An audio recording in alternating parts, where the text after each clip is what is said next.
Hi guys, in this video we're going to look at some of the properties of electrical circuits, being the current, voltage and resistance.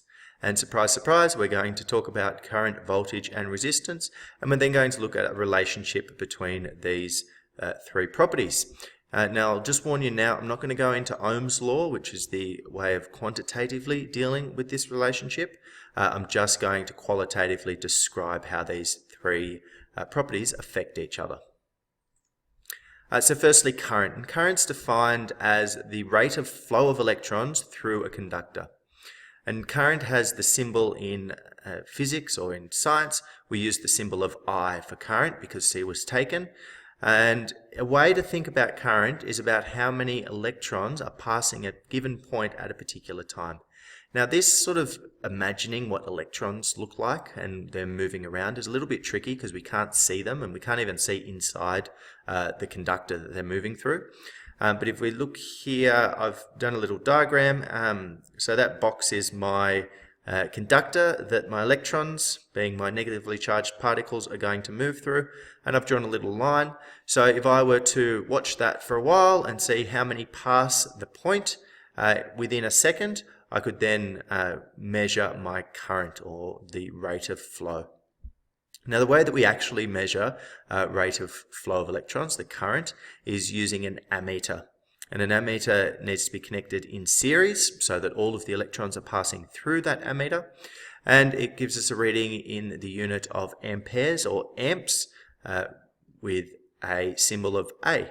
And we'll know that it's an ammeter because it has an A written on it. Okay, the next property we'll talk about is voltage, and this is sometimes referred to as potential difference.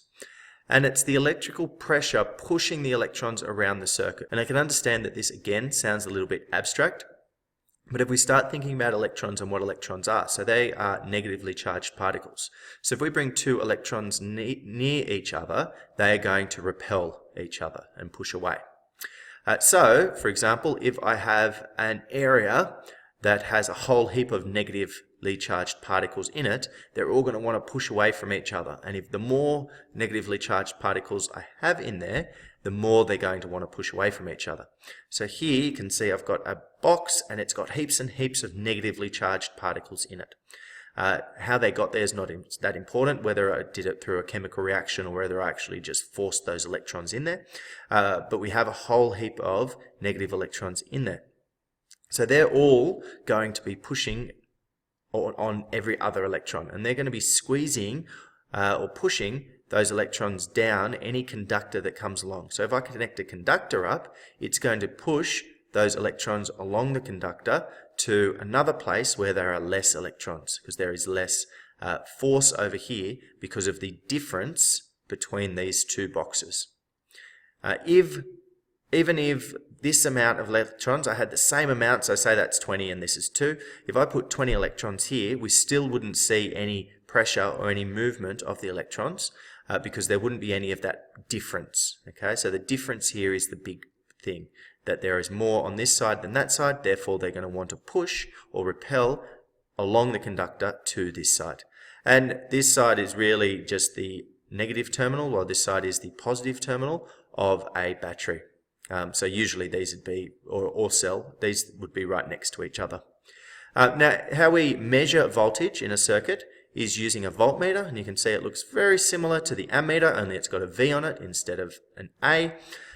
It's connected in parallel, so it's looking at that difference between the two contact points, and the unit that it reads out in is volts, which has the symbol of V. Now, current and voltage are two properties that are dependent on the power source and how much power is being put into the circuit. Resistance, on the other hand, is inherent to the circuit itself and the components in the circuit and how much resistance is in each one of those components. And resistance is probably the easier one to remember. It's R, well, the symbol is R, and it's a measure of how hard it is for an electron to get through a component, or how much resistance, well, I just used that word again, or how the material that it's passing through resists that electron moving through it. And it's related to a couple of things. The one I've illustrated here is size. So if we've got a cable that is twice the size, more electrons are going to be able to move through it, therefore it's going to have a lower resistance. Other things that can increase resistance are the material. So every metal has its own inherent amount of resistance compared to how thick the wire is. So the same thickness of a copper wire is going to have more resistance than that same thickness of a gold wire. And the other one is temperature. And as a general rule, as temperature increases, resistance also increases. Resistance is also different from voltage and current in that it can't actually be measured. We don't have a instrument that measures resistance, but rather we have to calculate resistance based on the voltage and the current. And this will give us an answer in the unit of ohms, and the symbol for that is the Greek letter omega. And the way that we calculate that is by the relationship between the three different properties: the voltage, the current, and resistance. Now, I find that this is a really good way to illustrate how these three properties work with or against each other. So if you think about our current, our amps, that's how many electrons there are. So here, our current is how many electrons are trying to move through the conductor. The resistance is how hard it is for those electrons to move through. And the voltage is how much pushing force is allowing or aiding those electrons to move through. So as I said before, I'm not going to talk about these quantitatively and go into Ohm's law. I'm going to do a separate video for that. But we're going to just talk about them qualitatively. So for example, if resistance stays the same, okay, so this pipe doesn't get any smaller, and we increase the voltage, so we increase the pushing power, that is going to increase the amount of electrons that can pass a point at a particular time. Similarly, if we have the amount of electrons flowing staying the same, and the resistance increases, so that becomes harder for them to get through that, that's going to decrease the amount of pushing power that those electrons have to get through the pipe.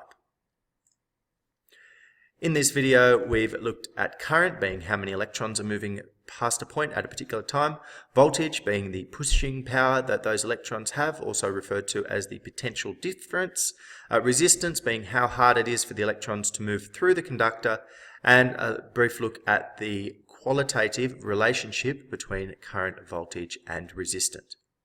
Thanks for watching, guys. Peace out.